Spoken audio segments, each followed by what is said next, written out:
தன்னுடைய மந்தைகள் எல்லாம் காவல் காத்து அதை பார்த்து கொண்டு இருந்தாங்களாம். உலகமே தூங்கி கொண்டிருக்கும் இரவு நேரங்கள்ல இந்த மேய்ப்பர்கள் செய்த வேலை கவனமாக தன்னுடைய மந்தையை பாதுகாத்து விழித்துக் கொண்டிருந்தாங்க. கண்கள் விழித்துக் கொண்டிருந்தது. அவங்க இதயெல்லாம் எப்படி இருந்து கவனமா இருந்தது. எதன் மேல?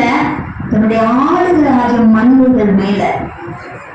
அது மட்டும் இல்ல, இந்த மேய்ப்பர்களுடைய நிலை எப்படிப்பட்ட நிலை தெரியுமா? வரலாறு சொல்லுகிறது, அந்நாட்கள்ல யாருமே மேய்ப்பர்களை ரொம்ப கௌரவப்படுத்த மாட்டாங்களாம்.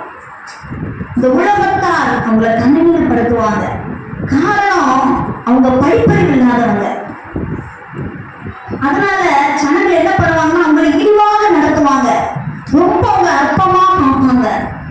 ஆடுகளை மேய்க்கிற அந்த தொழிலானது அநேகருக்கு எப்படி இருக்குதா, அந்த நாட்கள்ல அருவருப்பா இருந்ததா. இதனால இந்த மேய்ப்பர்களை ஒதுக்கி வைப்பாங்களாம். இவங்க இருக்கிற இடம் இது தெரியுமா? ஊருக்கு புறம்பே ரொம்ப தள்ளப்பட்டு அவங்க இருந்தாங்க. அப்படிப்பட்ட நிலையில தான் மேய்ப்பர்கள் வாழ்ந்து கொண்டிருந்தாங்க. இதுதான் மேய்ப்பர்களுடைய நிலை. தேவன் அப்படிப்பட்ட